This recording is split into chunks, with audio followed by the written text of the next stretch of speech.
থেকে 4,500 টাকা আর জাল সই করে টাকাটা কে বা কারা উদ্যোগ গেল। মেলাঘর পৌরসভাকে ঘিরে ফের এক বিস্ময়কর অনিয়মের অভিযোগ উঠল। অভিযোগ, পৌরসভার নামে সরকারি প্রকল্পে টাকা বরাদ্দ হলেও প্রকৃত উপভোক্তার সেই অর্থের কোনো খোঁজই পাননি। সম্প্রতি এক অডিট টিম মেলাঘর পৌরসভার পরিদর্শনে এসে নানা দুর্নীতির সম্ভাব্য প্রমাণ খুঁজতে শুরু করে। সেই সূত্রে চণ্ডীগড়ের বাসিন্দা সুবল শীলের কাছে পৌরসভার পক্ষ থেকে একটি নোটিশ পাঠানো হয়। সেই নোটিশে উল্লেখ করা হয়, পৌরসভার টয়লেট ও হলঘর পরিষ্কারের কাজের জন্য সুবল শীলের নামে 4,500 টাকা বরাদ্দ ও উত্তোলন হয়েছে। কিন্তু সুবলবাবু স্পষ্ট জানান তিনি এই ধরনের কোনো কাজ করেননি এবং পুরো ব্যাপারটাই তার অজানা। তার বক্তব্য, আমি কিছুই জানতাম না, ওরা আমার নাম ও জাল সই ব্যবহার করে টাকা তুলে নিয়েছে।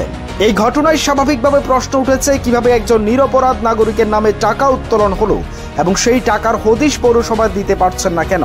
এখন দেখার বিষয়, অডিট টিমের তদন্ত কোন পথে এগোয় এবং জালিয়াতির সঙ্গে জড়িতদের বিরুদ্ধে কতটা কঠোর পদক্ষেপ নেওয়া হয়।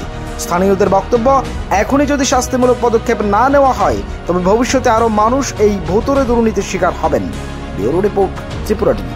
থেকে 4,500 টাকা আর জাল সই করে টাকাটা কে বা কারা উদ্যোগ গেল। কোনখান থেকে আইছিল, আপনার কিভাবে টের পাইছেন? এটাও করতে পারি না, ওই আমার ছেলে মোবাইল হোয়াটসঅ্যাপে পাঠাইছে। এটা কি পৌরসভাতে পাঠাইছে না অডিট পার্টি পাঠাইছে, এটা আমি ঠিক করতে পারবো। এখন আপনার কি করতেছেন, মানে এই বিষয়ে কি নিয়ে কি চিন্তা করেছেন? এই বিষয়ে নিয়ে আপনারা তদন্ত করেন, যারা নাকি জালিয়াতি করছে তাদের ভালোভাবে শাস্তি দেয়, ভবিষ্যতে যেন মূল কাজ না আসে।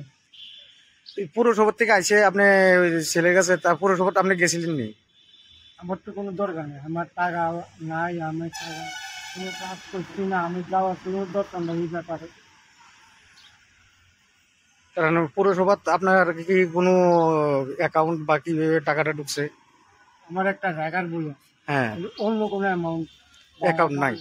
আচ্ছা, ওইটাতেই ঢুকছে, টাকা ঢুকছেই না। তো উইথড্রলটা কিভাবে নিছে? উজ্জ্বলটা কিভাবে নিছে, যারা নিছে তারা ঠিক করতে পারে। মানে তুলে আপনি সইটই দিছে না? কিচ্ছু না, আমার তো হলো জাল সুদ।